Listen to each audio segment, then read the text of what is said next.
인생을 우리가 이제 살아가면서 우리의 삶에서 필요한 중요한 지혜들이 많은데요. 이제 그 중에서 한 가지를 이렇게 우리가 생각해 본다고 하면 이제 분별력이라고 하는 의미의 단어를 생각해 볼 수 있습니다. 이 분별력이라는 의미의 단어의 사전의 뜻을 이제 서로 다른 일이나 사물을 구별하는 능력 이렇게 이제 명기가 되어 있는데요.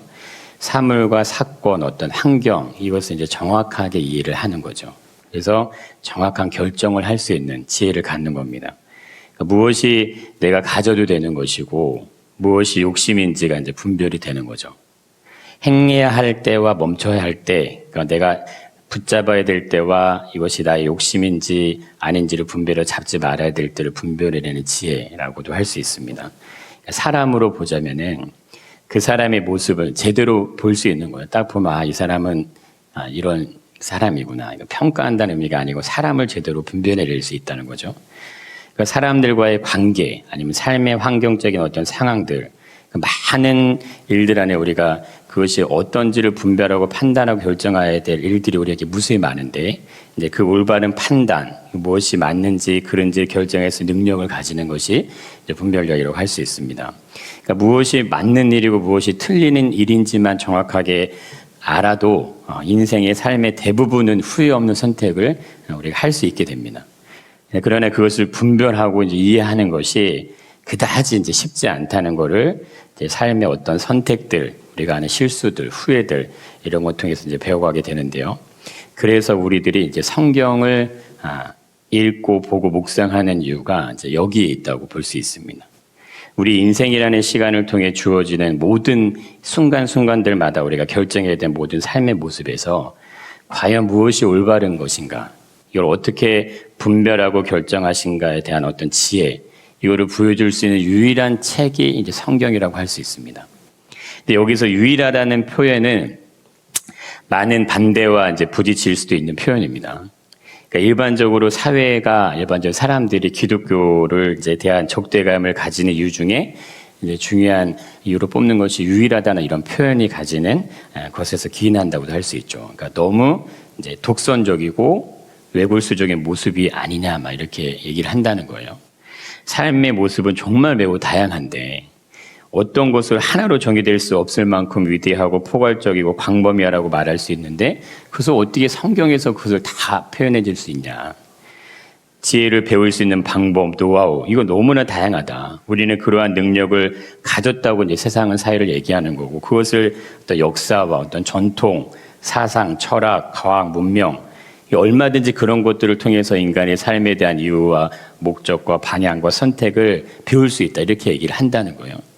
이제 굳이 성경이 아니더라도 수없이 많은 모습을 통해서 얼마든지 우리가 분별력을 가질 수 있다. 이렇게 얘기하는데 그러나 우리가 일반적으로 우리가들이 자랑하는 사회가 사람들이 자랑하는 어떤 이 문명, 과학, 어떤 지식, 철학, 이 이념이나 어떤 사상들 안에 한 가지 이것들이 담아내지 못하는 게 있습니다. 그것이 바로 이제 사람이 어디서 왔는가 하는 것입니다.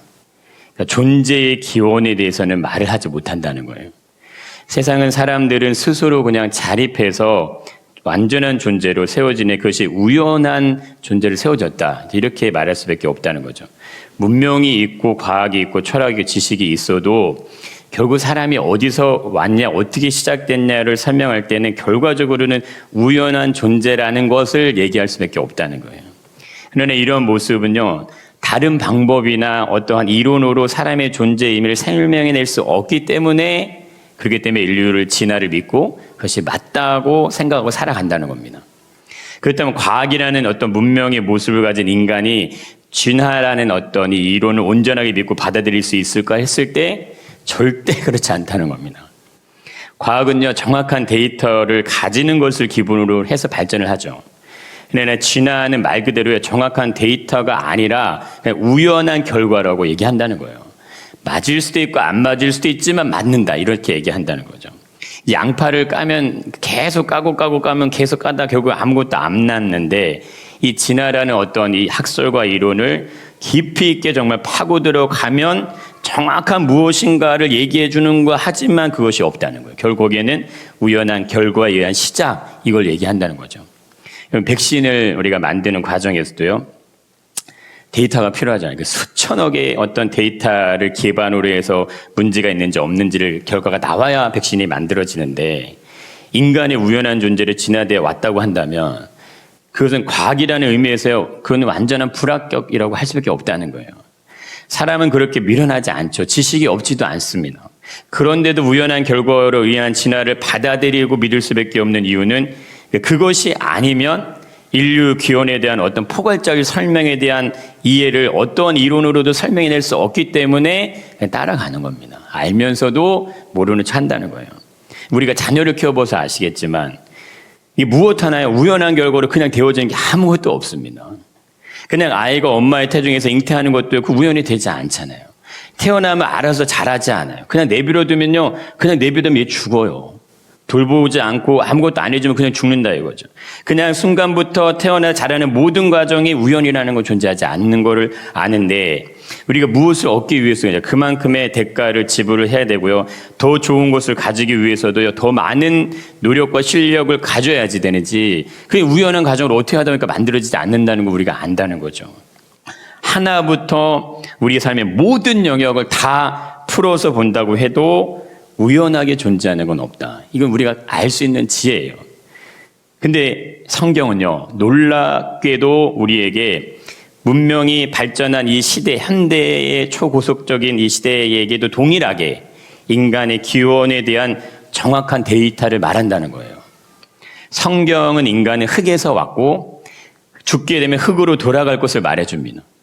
그러니까 신비한 건요, 이것이 과학적으로 정말 그걸 설명하고 그걸 증명하려고 해도 정확하게 일치한다는 거죠. 과거 수천 년 전에 쓰여진 성경에서 인간의 어떤 기원에 대한 이야기가 다루어질 때는 오늘날과 같이 과학의 발전이 일어나지 않았습니다. 그러니까 과학이 없었던 시대라는 거예요. 그냥 자연 상태에서 우리가 가장 순수한 자연인으로 살았던 그 시절에 사람은 흙으로 지음을 받았다는 기록이 나와 있다는 거예요. 과학적인 논지와 데이터 이론이 없던 시절입니다. 문명의 발전이라고 하기에는 너무 이제 기초적인 거죠. 근데 그 시대 속에 쓰여진 성경에 인간의 기원에 대한 어떤 정확 근거, 이론을 설명해 주고 있다. 이건 정말 놀라운 겁니다. 사람이 죽으면 육신의 모습으로 묻히잖아요. 근데 나중에 가보면 결국 흙으로 존재한다는 거죠. 사람이 원재료를 성경이 말해주고 있다는 것은 사람의 기원이 어디서부터 시작됐는가에 대한 근거를 말해준다는 겁니다. 성경은 사람은 하나님에게서 왔고 결국 하나님께로 돌아가게 될 것을 말해줍니다. 믿음이 있든 없든요, 우리가 왜 죽음을 순간을 맞이할 때 이제 이런 표현을 쓰잖아요. 어디로 이제 돌아가셨다. 이게 이런 표현을 쓴다는 거예요. 아, 돌아가셨습니다. 돌아가셨습니다. 근데 어디로 돌아갔냐 이거예요. 어디로? 왔던 곳이 없는데 우연한 존재로 진화가 됐는데 그가 어디로 돌아가냐 이거죠. 돌아갔다는 표현은 사실은 맞지 않는 거예요. 정말 진화를 믿는다면 돌아갔다는 표현은 맞지 않는 거예요. 그럼 뭐라고 얘기합니까? 그냥 끝입니다. 끝났습니다. 이렇게 얘기를 해야 되는 거예요. 이제 모든 것이 끝났다고 말을 해야 되는데 근데 돌아갔다는 표현을 쓴다는 거는 인간의 삶이 그렇게 끝나는 것으로 정의되기에는 너무나 위대한 가치와 의미를 가진다는 것을 사람들 스스로가 느끼고 있다는 거예요. 그걸 알고 있다는 겁니다. 모든 게 끝났어. 이제 다 끝이야. 이렇게 얘기하기에는 너무 허무하다는 거죠. 또 다른 의미는 이 끝났다는 표현 안에 삶에 대한 무가치함이 담기는 거. 인생 잘 살아봐 뭐하냐. 이렇게 끝나면 다 끝나버리는데 근데 그걸 돌아갔다고 표현하면 다른 느낌이죠. 다른 의미가 드는 겁니다. 그 의미 안에 이대로 인간이 끝나는 게 아니고 어떤 기대, 소망, 희망 그걸 담는 거죠. 죽어도 어떤 또 다른 어떤 삶의 희망이 있다는 거를 그 사람들이 뭐 급락에 가니 어디 가니 이런 표현들도 이제 나온다는 거예요. 그런 의미에서 성경의 기록을 가만 보면 이것이 매우 특별하고 아주 특별한 메시지가 함축되고 담아내고 있다는 걸 볼 수 있다는 겁니다. 모든 것에 대한 자세한 설명이 아닙니다. 성경은 하나부터 열까지 자세한 설명으로 풀지 않고 한 문장 한 문장에서 그 의미와 가치와 교훈을 함축을 해놓습니다.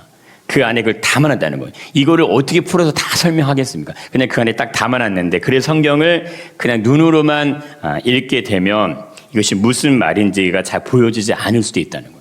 읽고 났는데 도대체 이게 무슨 말이 이렇게 될 수도 있다는 거죠. 그 속에 담긴 의미에 대한 이해가 필요하게 됩니다. 성경은 하나님을 떠난 인간이 가지는 모습을 설명해 주고 하나님을 아는 사람들이 가진 모습도 설명해 줍니다.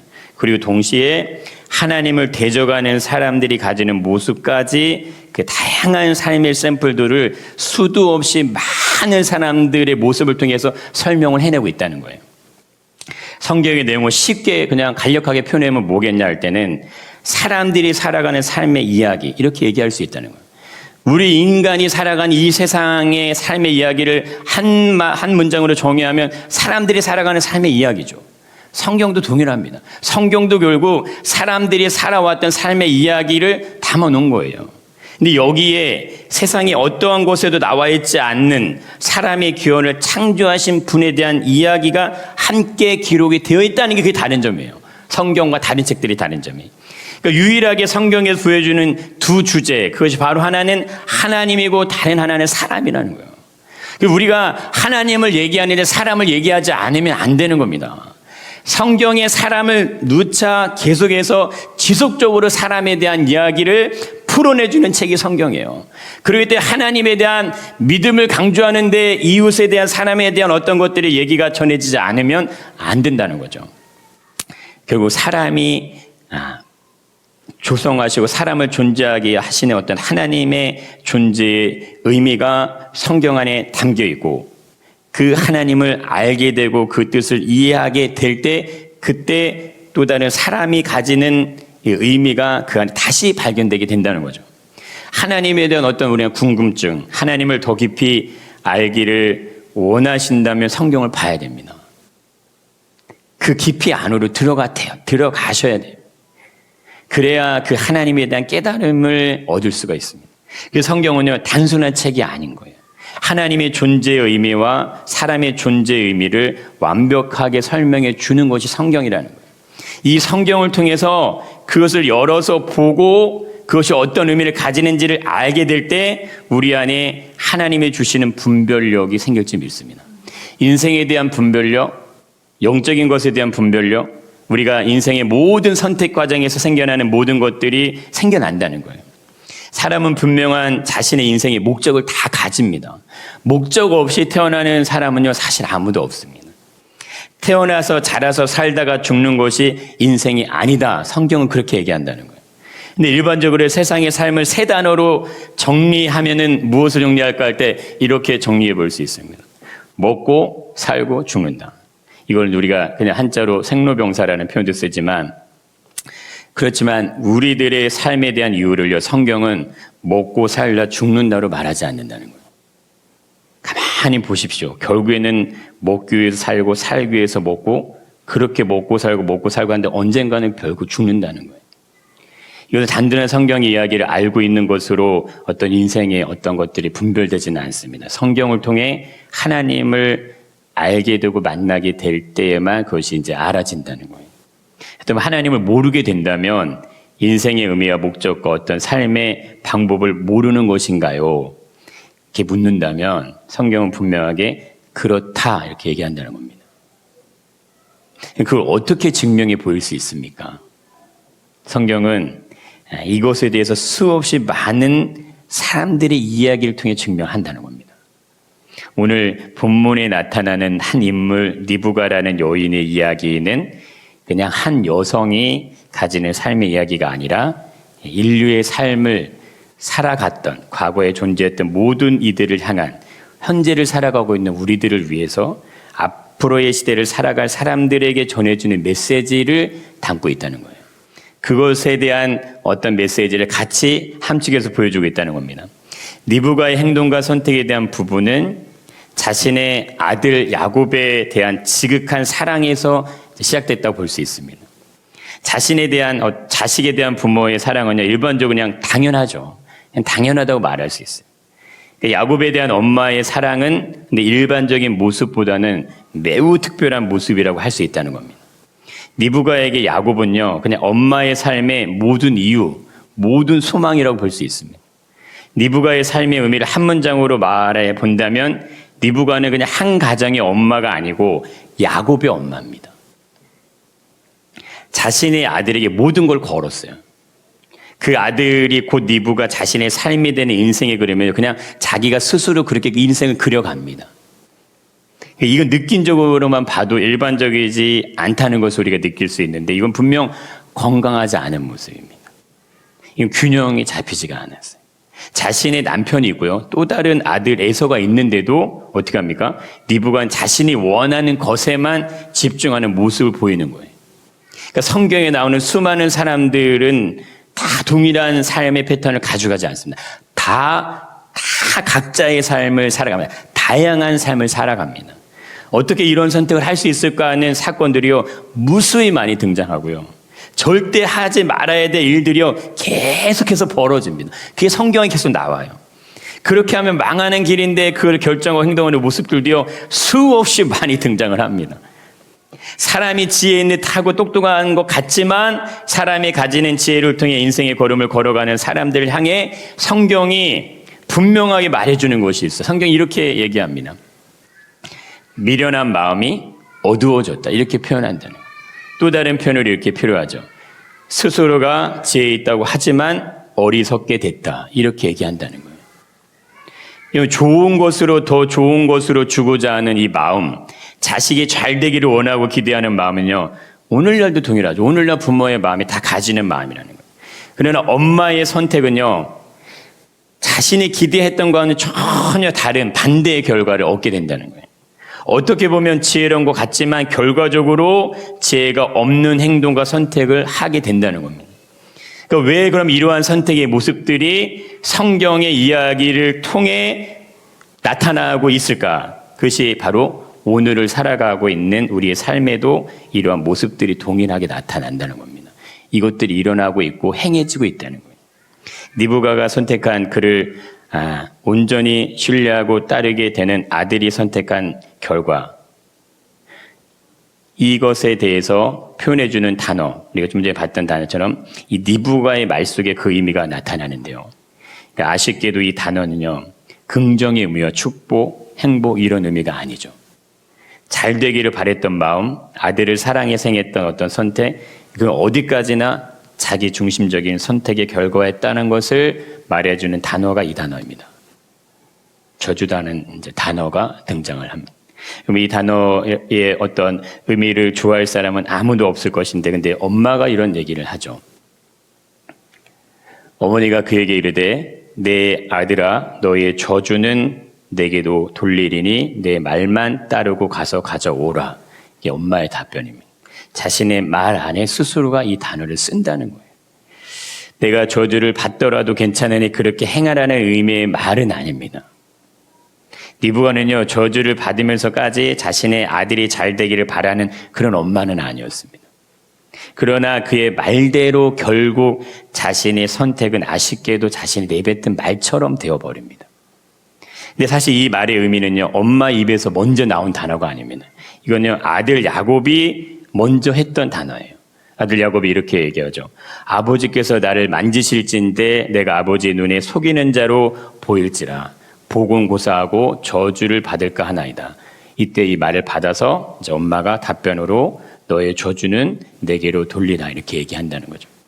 아들도 엄마도 이 선택과 행동에 대한 어떤 책임, 두려움 그걸 모르지 않는다는 거예요.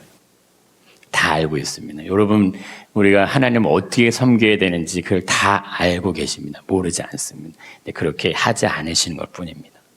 내 아들은요, 엄마의 말을 듣고 그 두려움을 담대함을 바꿔버립니다. 엄마는 아들의 말에 대한 두려움을요, 자신의 지혜와 방법을 통해 만회시켜버립니다. 결과적으로 아들은 엄마의 말 온전히 믿었고 엄마는 자신의 머리와 계산을 온전히 믿었습니다. 반드시 이 일을 성공할 수 있다는 확신, 자신감, 그게 니브가에게 있었던 거예요. 그렇다면 엄마 니브가가 가지는 이런 확신은 어디서 왔는가를 생각해 보면, 그가 25장 22절에 그의 뱃속에 제 아들들이 잉태했을 때, 그때 하나님께서 이에게 들려줬던 음성을 통해서 그가 생각을 하는 거죠. 여호와께서 그에게 이르시되 내 국민이 내 초중에 있구나. 두 민족이 내 북중에서부터 나뉘으리라 하면서 이렇게 하나님이 말씀하시죠. 이 족속이 저 족속보다 강하겠고 큰 자가 어린 자를 섬기리라 하셨다 하라. 그러니까 리브가는 이거를 듣고 알고 평생에 살아오면서 이것을 간직하고 있기 때문에 이런 생각을 하는 거죠. 하나님의 말씀을 들은 것에 기반해서 이런 생각을, 이런 결정을 했다고 할 수 있다는 거예요. 그래서 리브가는 아들 에서의 축복을 빼앗는 것에 대한 두려움보다 정당성에 기한 자기 합리화를 가진다는 겁니다.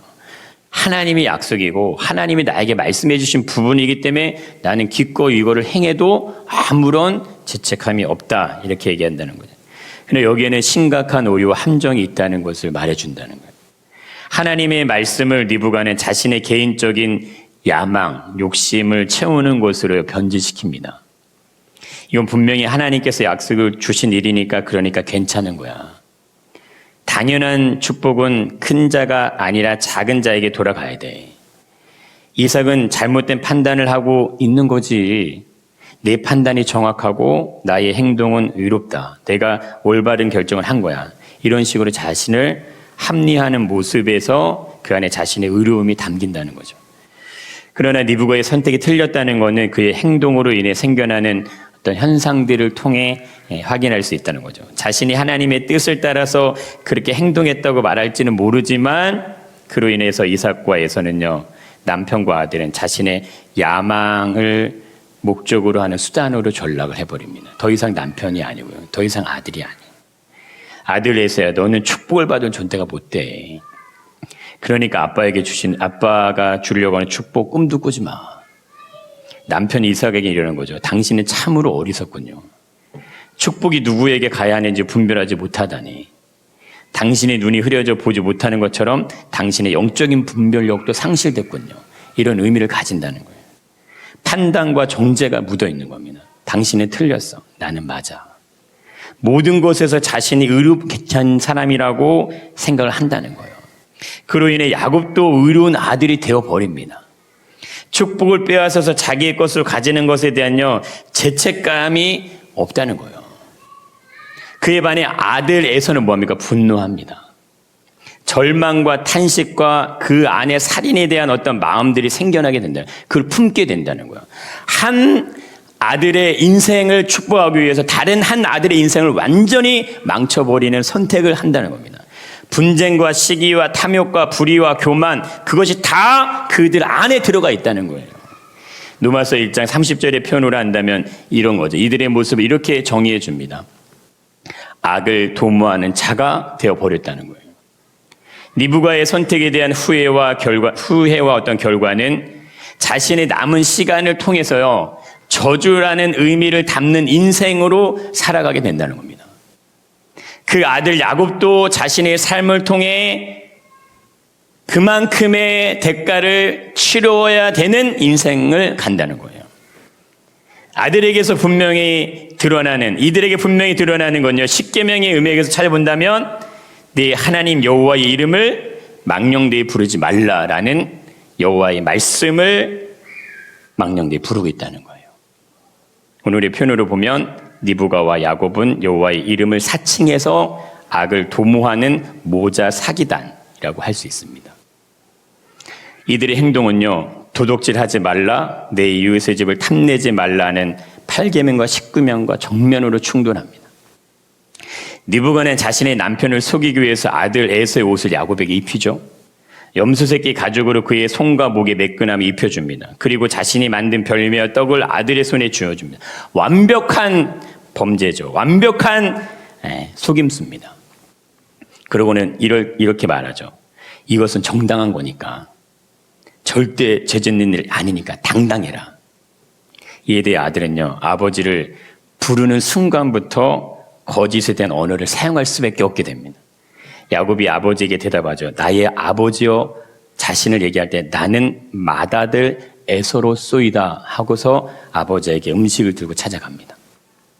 내가 어떻게 이렇게 속히 잡았느냐, 그가 이삭이 얘기할 때 야곱이 뭐라고 하느냐, 기가 막힌 답을 하죠.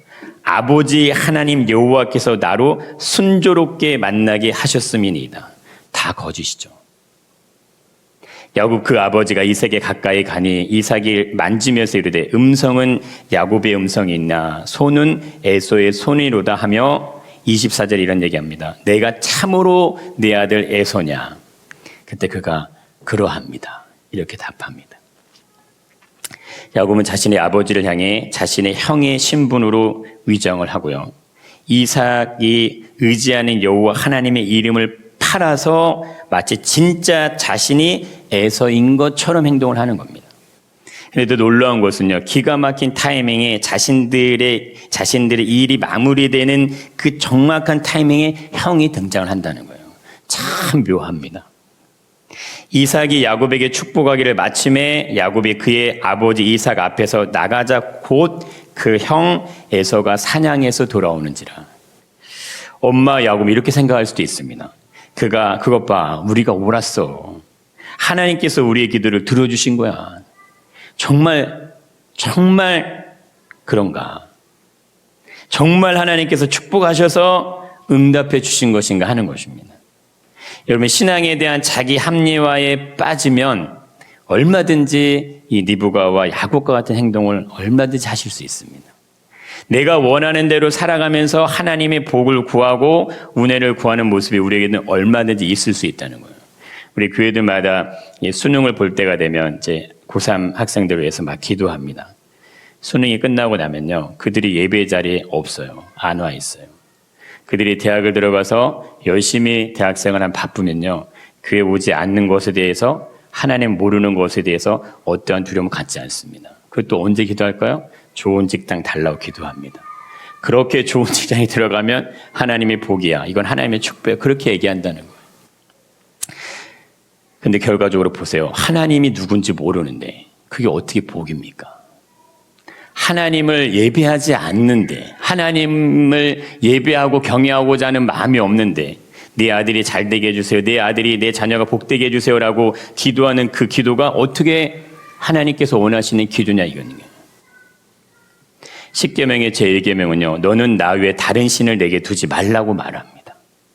리브가와 야곱의 행동의 결과는 하나님과는 전혀 관계가 없는, 그들은 하나님이 아닌 다른 신을 가지게 하는 행동을 하는 것입니다. 그게 무엇일까? 이건 자신의 이기심입니다. 자기 중심적인 욕망, 그들의 안에 그것을 인해 판단과 결정에 대한 것들이 분별력이 상실된 상태에서 그 일을 행하는 겁니다. 남이 어떻게 되든 상관하지 않는 거죠. 사회가 어떻게 돌아가든 아무 상관없습니다. 내 주변에 어떤 일이 생겨나든 내가 원하는 지경만 보호되고 잘 되면 된다고 말하는 거죠. 넓은 의미에서 보면요, 교회가 어떻게 돌아가는 거 상관하지 않아. 그냥 내 신앙만 편하면 되는 거예요. 내가 중요하고 내가 먼저예요. 내가 우상이 되어버린 시대, 그게 오늘의 시대입니다. 리브가와 야곱은요, 자신들 스스로가 왕이 되는 거예요. 하나님 두렵지 않습니다. 이 모습이 연상되는 부분이 있죠. 아담과 하와입니다. 또 다른 한 사람, 다윗이 밧세바를 파면 현장이에요. 하나님은 이러한 인간들이 가지는 죄악의 현장에서 왜 침묵하시는가?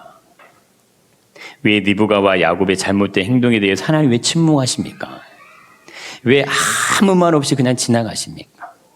왜 이들이 요구하고 계획된 대로 되어지는 것처럼 그냥 내버려 두시냐 이거죠. 여러분, 세상에 불법을 행하고 불의를 행하고 악의 모습으로 살아가도 잘 되고 번영되고 잘 살아가서 그 사람들이 자랑하는 것들이 막 늘어날 때, 하나님을 믿는다고 하는 우리들보다 더 잘 살게 될 때, 더 잘 풀릴 때, 그러면 그게 진짜 복일까 하는 거죠. 하나님이 없는데도 잘 되는 인생, 그게 진짜 복이냐 이거예요. 그렇다면 우리가 하나님 말씀에 순종하며 살아야 될 이유가 사실 없어지는 겁니다. 불법한 세상이 잘 되는 것이 정말 축복이냐? 하나님이 없는 사람들이 잘 되는 인생을 살아가는 그것이 진짜 복이냐? 하나님께서 함께하지 않는데도 잘 되는 것, 이것을 성경은 저주다 이렇게 얘기한다는 거예요. 왜 그럴까요? 하나님께로 돌아올 수 있는 길이 막히는 겁니다. 여러분 잘 아시길 바랍니다. 잘 되고 잘 살고 부족한 것이 없으면요, 절대 하나님께 안 돌아옵니다.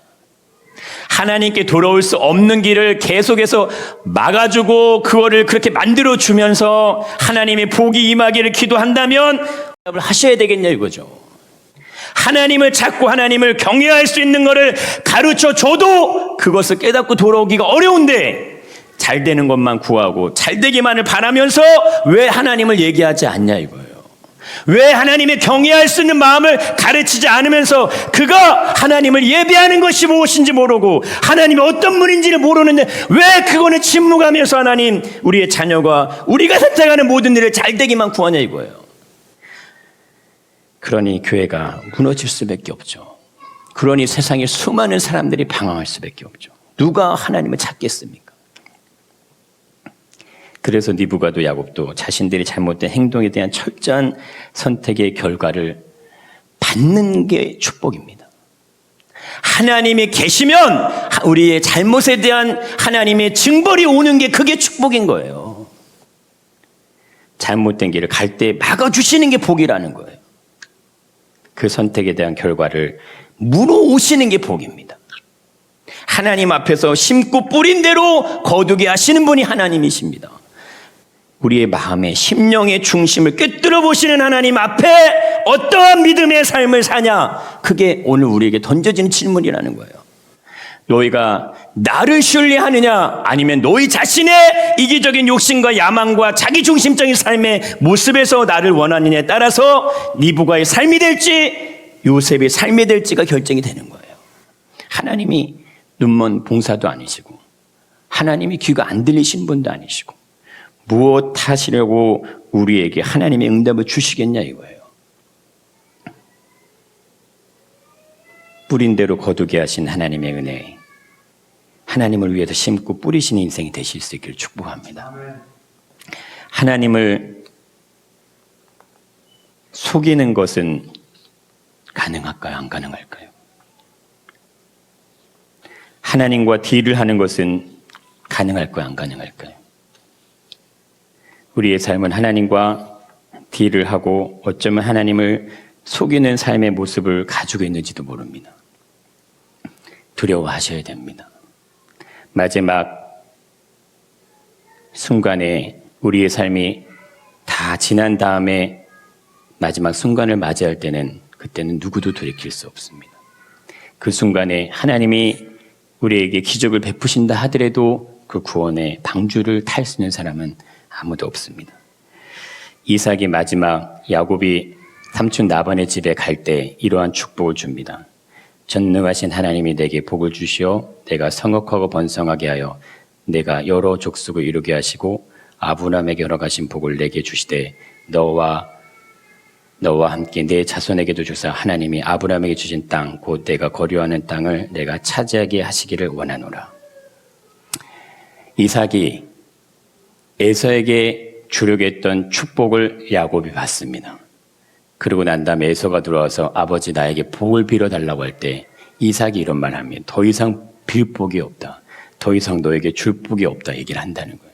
근데 오늘 28장은 이삭이 라반의 집에 떠나갈 때 또 다른 복에 대한 이야기가 나온다는 겁니다.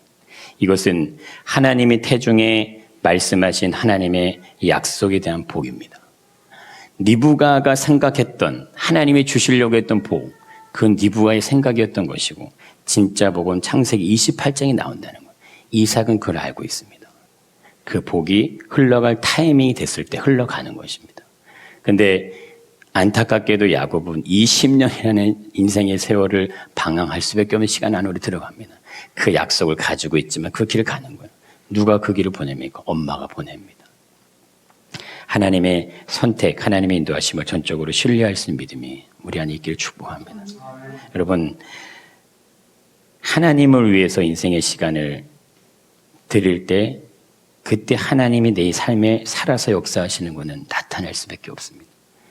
그 하나님의 은혜를 누리시기를 축복합니다.